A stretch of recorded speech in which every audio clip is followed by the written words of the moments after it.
après les courants d'eau. Ainsi mon âme a besoin de toi. Désaltère mon âme, désaltère mon âme, désaltère mon âme. J'ai besoin de toi. Désaltère mon âme, désaltère mon âme, désaltère mon âme. J'ai besoin de toi. Bien-aimé dans les Seigneurs, bien-aimé, n'oublie pas que la table est toujours garnie, que la table est toujours disponible. Mais nous allons prendre nos Bibles. Nous allons prendre nos Bibles.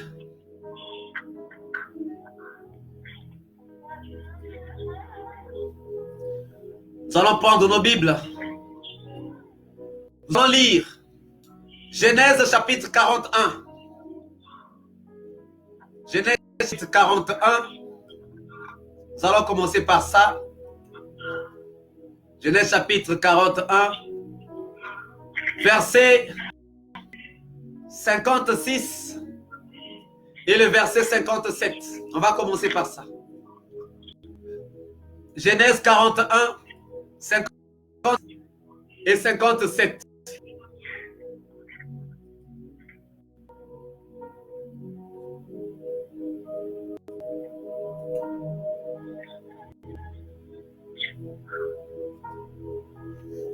Lisons la parole de Dieu.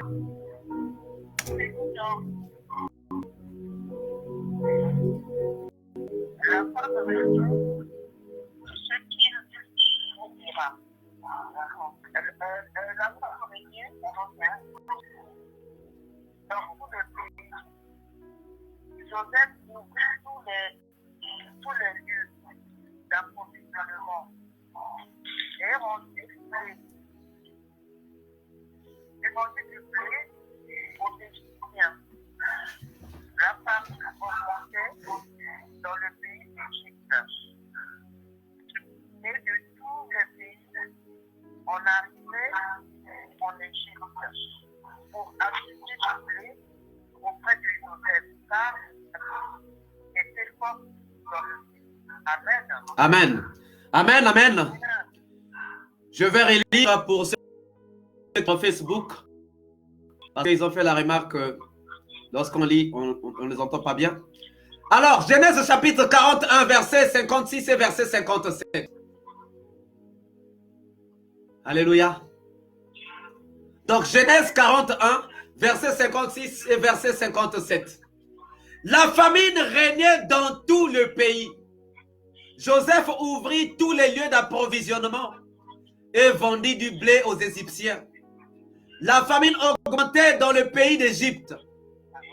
Et de tous les pays, on arrivait en Égypte pour acheter du blé auprès de Joseph, car la famine était forte dans tous les pays. Alléluia. Bien-aimés, on nous parle ici de quelque chose qui est arrivé. Mais comme vous savez que ce qui est a déjà été, ça veut dire que c'est des choses qui arrivent aussi aujourd'hui, qui arriveront encore demain. La famine régnait dans tout le pays. Et Joseph ouvrit tous les lieux d'approvisionnement et vendit du blé aux Égyptiens. La famine augmentait dans le pays d'Égypte. Verset 57. Et de tous les pays, on arrivait en Égypte pour acheter du blé auprès de Joseph, car la famine était forte dans tous les pays. Alléluia. On est en train de nous parler de la famine. La famine qui est arrivée en Égypte. Mais là, au verset 57, on nous dit que la famine n'était pas seulement en Égypte, mais on dit, et de tous les pays, on arrivait en Égypte pour acheter du blé auprès de Joseph. Donc, tous les pays avaient commencé à ressentir la famine. Et tous les pays venaient en Égypte pour s'approvisionner, pour acheter du blé. Donc, la famine était rentrée partout. Et les gens ont fait recours à quoi? À l'Égypte. Ce qui s'est passé, bien-aimé, c'est ce qui s'est passé aussi auprès de la famille de Naomi. Si nous lisons le livre de Ruth au chapitre 1, le livre de Ruth au chapitre 1, à partir du verset 1, du temps j'ai eu une famine dans le pays. Un homme de Bethléem de Juda part avec sa femme et ses 2 fils pour faire un séjour dans le pays de Moab. Bien aimé, là aussi c'est quoi? C'est la famine. La famine est arrivée à Bethléem et cette famille de Naomi a préféré aller se réfugier et se retrouver dans le pays de Moab. Et là aussi, bien aimé, dans le passage qu'on nous donne de Genèse, c'est la même chose. Ça veut dire que la famine est rentrée quelque part. La famine est rentrée et comme toujours, quand la famine rentre, on cherche toujours des solutions. Quand la famine rentre, on cherche des solutions. Mais c'est quoi la famine? C'est quoi la famine? Et pourquoi cette famine est rentrée? Pourquoi cette famine est rentrée, bien-aimé? Et c'est quoi l'Égypte? Bien-aimé, en lisant le livre des Actes,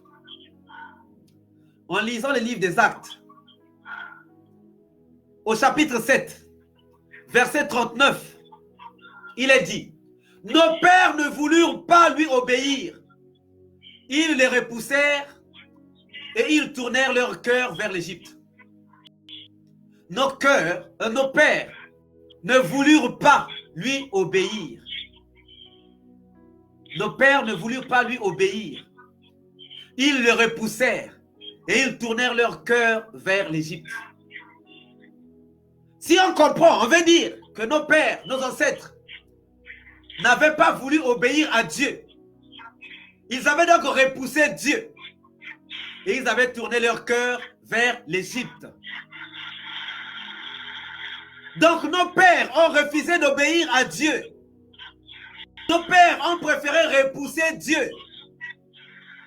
Nos pères ont préféré tourner leur cœur vers l'Égypte. Bien-aimé, ça veut dire quoi? Ça veut dire que lorsqu'on repousse Dieu, lorsqu'on détourne son cœur de Dieu, on tourne son cœur vers l'Égypte. Dieu, on s'approche de l'Égypte. Lorsqu'on tourne le dos à Dieu, on se tourne vers l'Égypte. Donc l'Égypte, c'est quoi? L'Égypte, c'est le contraire de Dieu. L'Égypte, c'est quoi? L'Égypte, c'est le monde. L'Égypte, c'est quoi?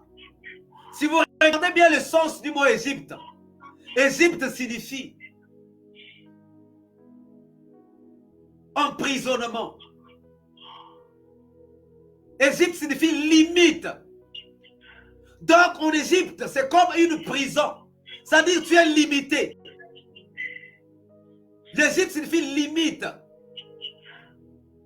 Donc c'est comme un endroit fait comme prison pour toi. Le monde est une prison pour un enfant de Dieu. Parce que ce n'est pas son monde. Le monde est une prison bien-aimée. Donc l'Égypte signifie limite. Ça veut dire que lorsque nous tournons le dos à Dieu, nous nous tournons vers les limites, nous nous tournons vers la prison, nous nous tournons vers l'oppresseur, vers la prison. Nous pouvons dire, nous nous tournons vers le confinement. Donc le confinement était comme l'Égypte. Parce que le confinement était une prison pour toi. Le confinement est une prison parce que tu as eu manque de liberté. Tu ne pouvais pas faire ce que tu voulais. Tu ne pouvais pas aller rendre visite à tes parents, à tes amis. Tu ne pouvais pas aller faire du sport. Tu étais dans une prison, bien-aimé. Le confinement était une prison pour nous. Donc c'est l'Égypte. c'est l'Égypte. Donc quand on tourne le dos à Dieu, on se tourne vers l'Égypte. On se tourne vers le monde. On se tourne vers le péché. On se trouve vers la prison. Parce que le monde est une prison pour les enfants de Dieu. Maintenant, le Père a commencé à manquer dans la maison de Dieu. Il commence à manquer auprès des enfants de Dieu. Bien aimé, il y a des moments de sécheresse. Ça arrivera toujours pour les enfants de Dieu. Mais lorsque tu traverses la sécheresse, tu fais quoi? Est-ce que tu continues à marcher avec le Seigneur, vers le Seigneur, ou tu te tournes vers l'Égypte? Quand tu traverses des moments difficiles, quand tu traverses un désert, est-ce que tu continues à croire en Dieu? Ou bien est-ce que tu te tournes vers l'Égypte? Il y a des moments, bien aimés, des déserts que Dieu permet que nous puissions vivre. Il y a des moments, bien aimés. Comment vas-tu devenir, vas-tu passer en classe supérieure si tu n'as pas fait des épreuves? Ça peut arriver, bien aimé. Mais à un certain moment, lorsque la galère est arrivée, lorsque le désert est arrivé, les enfants de Dieu se sont tournés vers l'Égypte. Vers l'Égypte. Et nous nous sommes emprisonnés. Et voilà comment est-ce que nous nous sommes retrouvés dans le confinement. Et Dieu a permis que nous puissions nous retrouver là. Comme Dieu avait aussi permis à Joseph de se retrouver en Égypte, vendu par ses propres frères. Mais bien aimé, oui, le confinement, oui. Déjà, prenons que le confinement est une prison pour nous. Le confinement, c'est notre Égypte. Mais bien aimé, je me souviens que pendant l'Égypte, pendant son séjour en Égypte, le peuple de Dieu a reçu la révélation de Dieu. Si nous lisons le livre des Actes, toujours au chapitre 7, Actes toujours au chapitre 7, au verset 34. Au verset 34, on est en train de nous rappeler ce qui s'est passé dans le temps. Il dit ceci, c'est Pierre qui est en train de dire, « J'ai vu la souffrance de mon peuple qui est en Égypte. J'ai entendu ses gémissements et je suis descendu pour les délivrer. Maintenant, va, je t'enverrai en Égypte. » Là, c'est lorsque Dieu est en train de parler à Moïse. Dieu dit que mon peuple est en Égypte. Mon peuple est confiné. Mon peuple est confiné. J'ai vu la souffrance de mon peuple qui est en Égypte. J'ai entendu ses gémissements. Bien-aimé, tu as mangé la Pâque avec les herbes amères. Tu as mangé la Pâque avec les herbes amères. Mais la Pâque, c'est Jésus. Les herbes amères, c'est quoi? Ce sont les gémissements. On a gémi pendant le confinement. On a gémi. Mais voilà, qu'est-ce qu'on va faire? Mais voilà, je ne peux plus aller travailler. Mais voilà, j'avais un examen à faire. Mais voilà, j'avais un entretien d'embauche à faire. Mais regarde ce qui s'est passé. On a tous gémi. Personne n'avait apprécié ces moments que nous étions en train de traverser. Personne. Personne n'avait vraiment aimé ces moments. Mais comme la Bible dit, il y a un temps pour toutes choses. Il y a un temps pour chaque chose sous le ciel, sous le soleil. Rien ne peut durer éternellement si ce n'est la parole de Dieu. Jésus-Christ dit que la terre et les cieux passeront, mais la parole de Dieu ne passera pas. Donc le confinement passera, mais la parole de Dieu ne passera pas. Et c'est pour cela que, bien aimé, Dieu a entendu les cris. Dieu a dit non, mon peuple est fatigué. Le peuple est fatigué.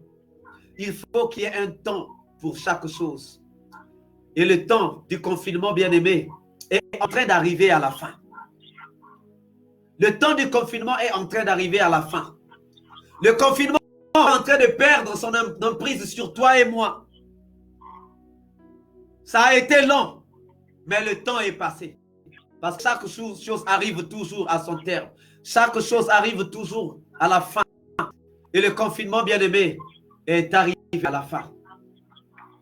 Le confinement est arrivé à la fin. Mais qu'est-ce que Dieu veut? à la sortie de ce confinement, quand on sort de prison, qu'est-ce qu'il faut faire? Et nous sortons du confinement. Dieu nous emmène où? Qu'est-ce que Dieu veut que nous puissions faire à la sortie du confinement? Bien-aimé, le confinement, c'est la prison, c'est le monde. Le confinement, c'est l'Égypte. Vous avez vu que la Bible nous raconte que ce qui s'était passé après le peuple d'Israël qui était en Égypte était devenu prisonnier. Nous avons été prisonniers du confinement, bien-aimés. Nous avons été prisonniers du confinement. Personne n'a apprécié ce moment. Heureusement que toi et moi, on a mangé l'agneau rôti au feu. On a mangé l'agneau rôti au feu. C'est-à-dire, on a mangé la parole de Dieu. On a croqué la parole de Dieu pendant tout ce moment de confinement. Parce que Dieu avait dit, Dieu nous avait déjà dit que entre dans ta chambre. C'était parmi les premiers passages que nous avions commencé. Ils avaient dit, entre dans ta chambre. Entre. Entre dans ta chambre. C'était Ésaïe chapitre 26, verset 20. Va mon peuple, entre dans ta chambre et ferme la porte derrière toi. Cache-toi pour quelques instants jusqu'à ce que la colère soit passée. Et nous étions rentrés dans la chambre. La chambre, c'était la prière. Nous étions rentrés dans la chambre. La chambre, c'était la présence de Dieu. Nous étions rentrés dans la chambre. Et nous sommes restés dans la chambre. Nous sommes restés confinés dans la chambre. Comme les disciples de Jésus-Christ après la mort de Jésus, après la résurrection de Jésus, lorsque Jésus a été enlevé, comme il leur avait dit de rester à Jérusalem, de ne pas s'éloigner à Jérusalem. Nous ne nous sommes pas éloignés de Jérusalem. Comme Habakkuk était à son poste, nous sommes restés à notre poste. Parce qu'Habakkuk disait, je me tenais à mon poste. J'étais à mon poste. Oui, j'étais à mon poste. Je me tenais à la tour. Je regardais ce que Dieu dirait et ce que moi je répliquerais. Nous sommes restés à notre poste pour entendre la voix de Dieu, pour écouter les instructions de Dieu. Nous sommes restés à notre poste. Maintenant,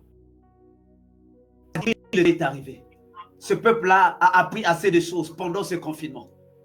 Ce peuple-là a appris assez de choses pendant le confinement. Il a dit oui. Il a appris. Maintenant, il est le temps que ce peuple puisse sortir. Bien-aimé, le confinement, le déconfinement ne se fera pas s'il ne le permet pas. Mais Dieu est en train de permettre. Malgré tout ce qu'on nous a raconté. Ah, c'est la fin du monde. Ah, c'est voilà. Le ciel va devenir rouge. Le soleil va devenir rouge. Il va s'éclater. Aujourd'hui, c'est le 8. On n'a pas vu ça. On n'a pas vu ça. Le 8 est en train de passer. Dans une minute, on sera déjà le 9. Dans une minute, on sera déjà le 9. Donc, le 8 est passé. Il va encore venir nous mentir, je ne sais pas quoi. Bien-aimé, Dieu a des plans merveilleux. Je connais les projets que j'ai formés sur vous. Projets de bonheur et de malheur. Afin de vous accorder l'espérance et la vie. Et c'est ce qu'il fait chaque jour. C'est ce qu'il fait chaque jour. Dieu ne peut pas donner une parole sans pourtant l'accomplir. Dieu veille sur sa parole pour l'exécuter. Il veille sur sa parole pour l'exécuter. Donc Dieu a déjà dressé des projets merveilleux sur ta vie à toi. Dieu a déjà dressé des projets merveilleux sur ma vie à moi. Dieu a déjà dressé des projets merveilleux sur ta maison, sur ta famille. Voilà pourquoi, lorsqu'il a vu le confinement, il dit, j'ai entendu, j'ai vu la souffrance endurée par mon peuple qui est en Égypte. Et il dit à Moïse, va, je t'envoie. Je t'envoie, va en Égypte, va délivrer mon peuple. Va délivrer mon peuple. Bien-aimés, pourquoi nous sommes rentrés dans le confinement? Pourquoi nous étions rentrés en Égypte? Pourquoi nous étions rentrés en prison? C'est parce que nous avons tourné notre dos à Dieu. Lorsque tout marche bien, Dieu ne permet pas ce genre d'épreuves. Mais quand Dieu permet ce genre d'épreuves, c'est parce qu'il veut parler à notre cœur. Il a dit que quand je la tirerai du désert afin de parler à son cœur. Et bien aimé, je crois que Dieu nous a assez parlé. Dieu a parlé à ton cœur. Dieu a parlé à mon cœur. Il a demandé que nous puissions rester là, confinés. Nous étions restés dans sa présence. Je rends grâce à Dieu que tu aies été là. Je rends grâce à Dieu. Mais maintenant, Dieu veut sortir son peuple du confinement. Dieu veut faire sortir son peuple du confinement. Son peuple a mangé la Pâque dans le confinement. Son peuple a mangé l'agneau rôti au feu, avec les herbes amères, avec les gémissements, avec les lamentations, avec des regrets. Il y a des gens qui ont perdu leur travail pendant ce confinement parce que les entreprises étaient fermées. Les hommes d'affaires ne pouvaient plus vendre. Ils ont fait faillite. Et bientôt, il y aura une grande crise. Il y aura une grande crise. Mais la volonté du Seigneur est bien que nous puissions sortir du confinement. Mais puisque le confinement est venu parce que nous avons tourné le dos à notre Dieu. Dieu a permis cela parce qu'il avait compris que nous étions en train de nous égarer. Et il a permis que cela arrive. Et c'est arrivé. Qu'est-ce que nous devons faire maintenant en sortant du confinement? Qu'est-ce que nous devons faire en sortant de l'Égypte? Qu'est-ce que nous devons faire? Quelle est la volonté de Dieu en sortant de l'Égypte? Quelle est la volonté de Dieu? Bien-aimé, tu vas sortir de l'Égypte. Mais comment vas-tu sortir de l'Égypte? Comment vas-tu sortir de l'Égypte? Avec quoi vas-tu sortir de l'Égypte? Dieu veut bien sortir de l'Égypte. Comment tu sortiras de l'Égypte? Comment tu sortiras de l'Égypte? Comment? Comment tu sortiras de l'Égypte? C'est bien la volonté de Dieu que tu sortes de l'Égypte. Mais comment? Comment? Il y a des gens qui ne savent pas sortir de l'Égypte. Qu'est-ce qu'on va faire? On ne sait pas qu'est-ce qu'on va faire. Elle a sorti de l'Égypte. On se demande qu'est-ce qui va se passer après que nous sommes sortis de l'Égypte. Mais Dieu est là. Il est là pour nous orienter. Le Seigneur est là. Déjà, la première des choses, c'est que nous devons sortir de l'Égypte. Nous avons souffert pendant l'Égypte. Et à nous, de faire que nous ne puissions plus repartir en Égypte.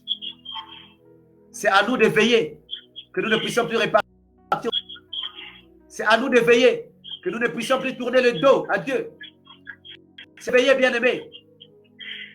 Nous devons maintenant apprendre à marcher selon les voies de Dieu. Nous devons maintenant approcher selon les voies de Dieu.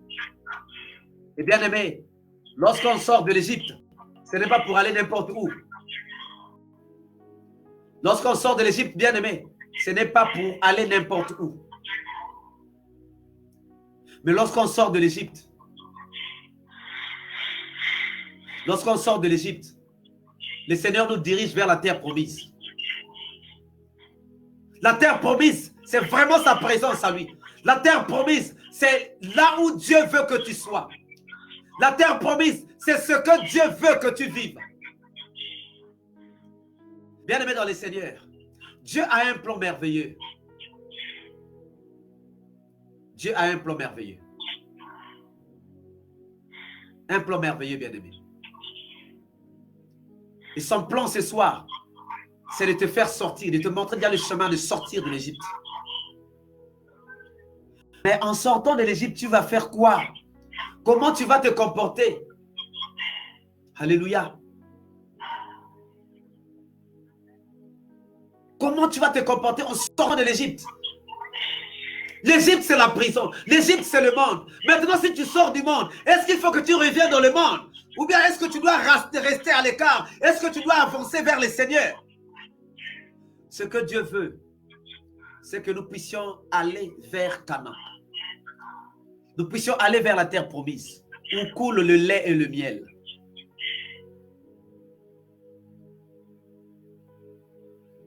Oui, bien-aimé. C'est ça la volonté de Dieu. Ça la volonté de Dieu.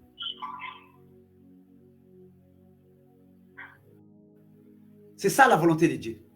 Si vous lisez Exode chapitre 12, à partir du verset 12, il dit, cette nuit-là, je passerai dans le pays d'Égypte et je frapperai tous les premiers-nés du pays d'Égypte, depuis les hommes jusqu'aux animaux, et j'exercerai les jugements contre tous les dieux de l'Égypte. Je suis l'Éternel. Bien-aimé, il avait dit que la colère devait être en train de passer dehors. Il avait dit, restez dans la maison, restez dans la chambre, jusqu'à ce que la colère soit passée. Et la colère est encore en train de passer jusqu'au dernier jour. Jusqu'au dernier jour. Mais qu'est-ce qu'il dit encore aux enfants d'Israël? Dès qu'il a parlé, qu'est-ce qu'il dit aux enfants d'Israël? Toujours dans Exode chapitre 12, à partir du verset 1, il dit, l'Éternel dit à Moïse et à Aaron dans le pays d'Égypte, ce mois-ci sera pour vous le premier des mois. Il sera pour vous le premier des mois de l'année. Mais pourtant, il n'était pas le 1er janvier. Il n'était pas le 1er janvier. Mais Dieu dit, ce mois-ci sera pour vous le premier des mois. Il sera pour vous le premier des mois de l'année. C'est pour dire quoi?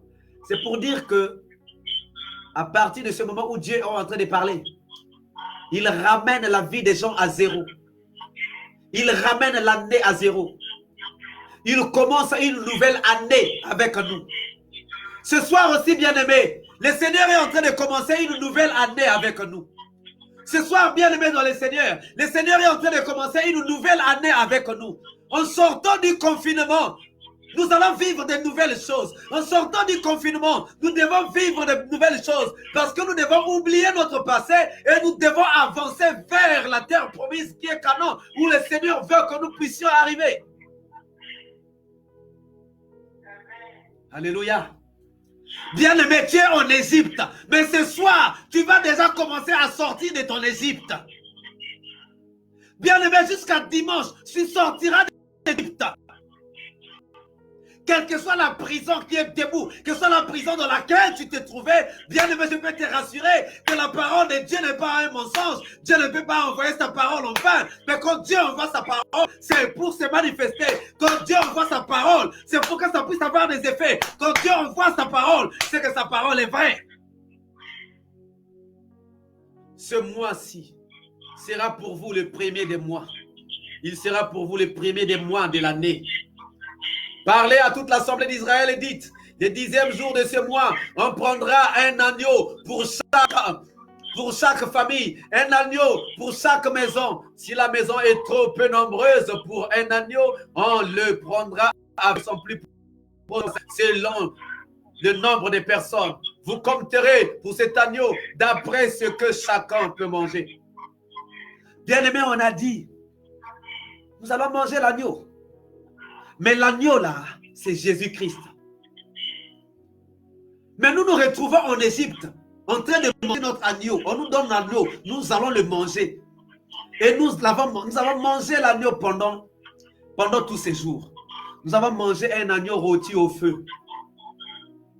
Un agneau rôti au feu, un Jésus-Christ sacrifié. Un Jésus-Christ sacrifié. C'est celui-là que nous avons mangé. C'est celui-là que nous avons bu. Regardez, il nous dit quoi depuis un certain moment? Venez boire aux eaux, venez acheter, venez manger, venez boire. Sans argent, sans payer.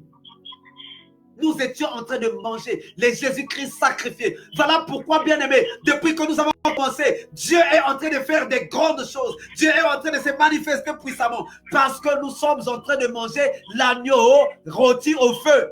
Un Jésus-Christ sacrifié. Jésus-Christ sacrifié. Jésus-Christ pendu au... On n'est pas en train de manger un Jésus-Christ, c'est pas non. On est de manger le Jésus-Christ sacrifié. C'est lui qui s'est sacrifié pour nous. C'est lui qui a donné sa vie pour toi et moi. C'est lui qui a payé le prix pour toi. C'est lui qui a payé le prix pour que tu aies la guérison, pour que tu sortes des prisons. Et c'est ce Dieu que nous avons mangé pendant le confinement. Et Dieu dit qu'aujourd'hui sera le premier sera pour le premier. Ce mois sera le premier des mois. Bien-aimé, Dieu veut seulement dire qu'à partir d'aujourd'hui, tu vas vivre de nouvelles choses dans ta vie. À partir d'aujourd'hui, tu vas vivre une nouvelle vie. Si tu étais dans des prisons, tu sors de l'Égypte. Si tu as un mauvais comportement qui t'emmène en Égypte, tu vas l'abandonner. Tu vas l'abandonner, bien aimé. Il est tellement merveilleux, c'est Dieu qui nous aime. C'est Dieu qui nous fait du bien. C'est Dieu qui a vu la souffrance, qui a entendu les cris de ses enfants et qui a dit non, mes enfants sont tellement en train de souffrir, il faut que je parte au secours. Le confinement m'a sûrement éduqué. Je suis sûr et certain que maintenant, nous allons apprendre à marcher convenablement, à marcher comme il se doit. Parce que l'objectif, c'est quoi? C'est sortir de l'Égypte, aller à la terre promise. Maintenant, l'objectif, c'est ça. Sortir de l'Égypte pour aller à la terre promise. Et Dieu veut nous faire arriver jusqu'à la terre promise. Dieu veut nous faire arriver jusqu'à la terre promise, bien-aimé. Dieu veut nous faire arriver jusqu'à la terre promise. Jusqu'à la terre promise. C'est ça la volonté de Dieu. Alors, est-ce que tu veux aller jusqu'à la terre promise? Est-ce que tu veux sortir de l'Égypte? Est-ce que tu veux sortir de l'Égypte? Est-ce que tu veux sortir de cette prison?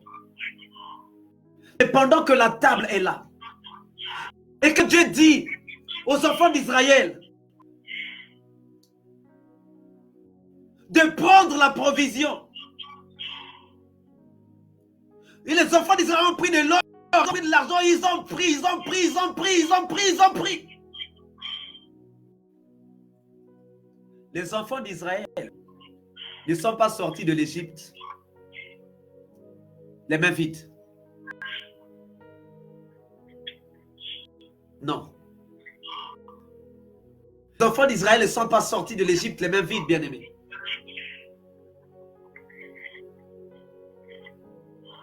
Alléluia. Tu ne sortiras pas, Seigneur, de l'Égypte, bien-aimé, de l'Égypte les mains vides. Tu ne sortiras pas du corona, du confinement les mains vides, bien-aimé.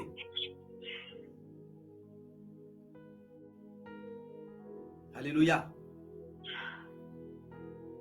Oh, que c'est merveilleux. Que c'est merveilleux.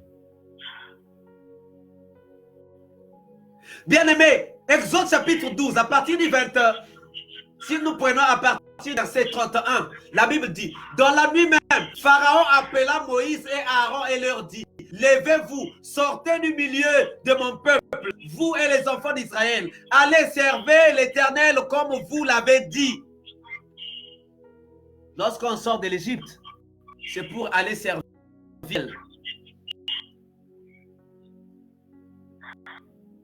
Comme Moïse est venu en Égypte, il a dit, maintenant laisse partir mon peuple pour aller louer son Dieu. Nous ne sortons pas du confinement pour aller louer Baal. Nous ne sortons pas du confinement pour aller louer l'argent. Nous ne sortons pas du confinement pour aller louer nos femmes, nos maris, nos enfants, nos biens. Mais nous sortons du confinement pour aller adorer l'Éternel. Nous sortons du confinement, bien-aimé, pour aller adorer l'Éternel. Nous devons faire une marche vers Canaan. Nous devons faire une marche vers Canaan, une marche vers la terre promise. Nous devons faire cette marche, bien-aimé, ce soir. Nous devons faire cette marche vers la terre promise. Oui, nous devons faire cette marche. Mais avant cela, nous devons manger la Pâque.